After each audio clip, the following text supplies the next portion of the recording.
কবিতাটোৰ শিৰোনামা যোদ্ধা।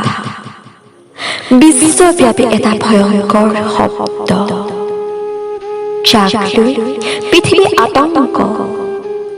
চাইনাই আনিলে আদৰি বিশ্বত এখন ভয়ানক যুদ্ধৰ কাহিনী।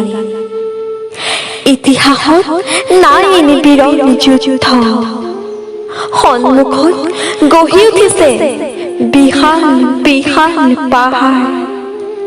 সেউজীয়া সেউজীয়া নহয় এই পাহাৰ, যুদ্ধত জয় নোহোৱা যোদ্ধাৰ গঢ়া পাহাৰ। পাহাৰতেই ৰৈ যাব হাজাৰজনৰ আশাৰ সপোন। ভাহি আহি থাকিব মাথো মাথো এটি কৰুণ সুৰ।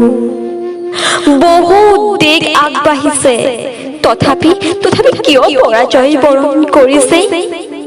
সন্তানৰ কান্দোনত মাতৃ স্তব্ধ, কৰিব পৰা নাই স্পৰ্শ। স্কুল কলেজ মন্দিৰ মছজিদ সকলো বন্ধ, ঘৰতেই আবদ্ধ। সেয়াই হ'ব যুদ্ধৰ প্ৰশ্ন। এটাই প্ৰশ্ন, কেতিয়া কোনে কৰিব এই যুদ্ধৰ অন্ত? ইতিহাসত ৰৈ যাব চাইনাৰ যুদ্ধ। ধন্যবাদ।